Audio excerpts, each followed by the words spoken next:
Welcome everyone to the presentation of STORMY MISC, a case of post-COVID myocarditis with ventricular arrhythmia treated with automatic implantable cardioverter defibrillator placement. A 10-year-old girl presented to us with pain abdomen, anorexia, nausea and vomiting for a month. She had history of contact with COVID positive cases in the family. On admission, the patient was conscious, oriented. She had features of heart failure. Initial managements were started with diuretics and oxygen.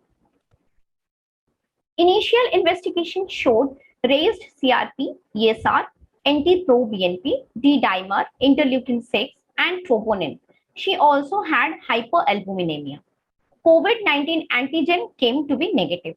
So at this point, we were clearly thinking of MISC.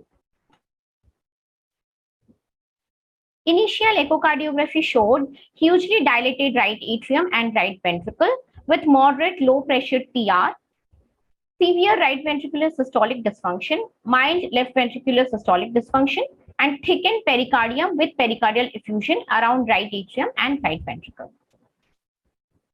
The patients developed episodes of hemodynamically stable VT during the inpatient stay.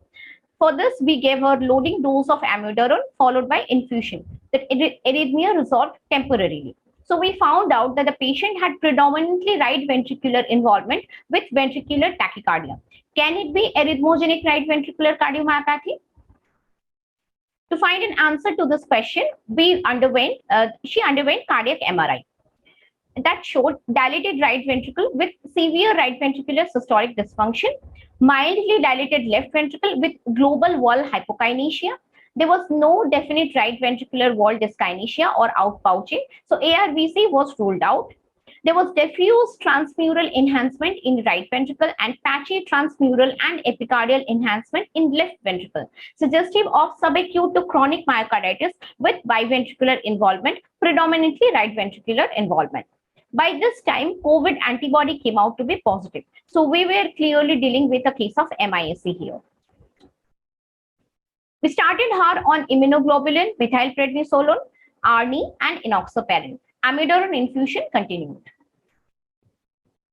Meanwhile, we got a Holter done that reported intermittent runs of atrial fibrillation, premature atrial as well as ventricular complexes, and 2:1 AV block.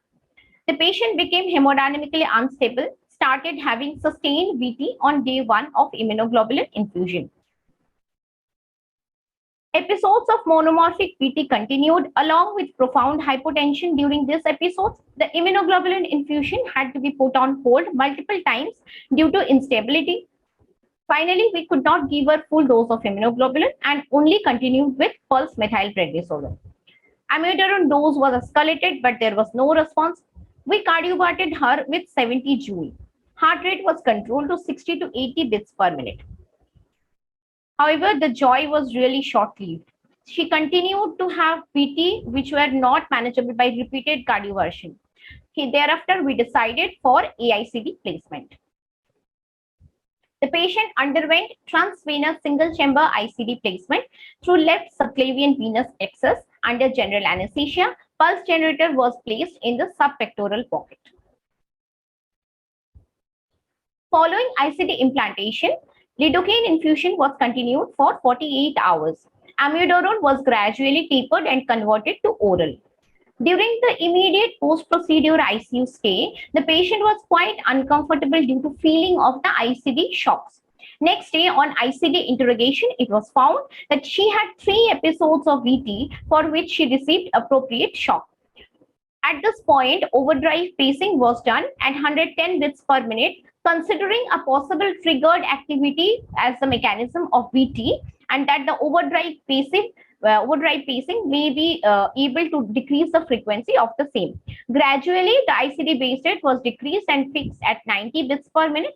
This prevented further episodes of VT. The patient was discharged home on oral amiodarone, metoprolol, and heart failure medications. At present, she is listed for heart transplant for post-myocarditis ventricular dysfunction. This is a paper that highlights rhythm abnormalities found in MISC, and we can see that among the 286 patients, 5, that is 1.7%, had tachyarrhythmias.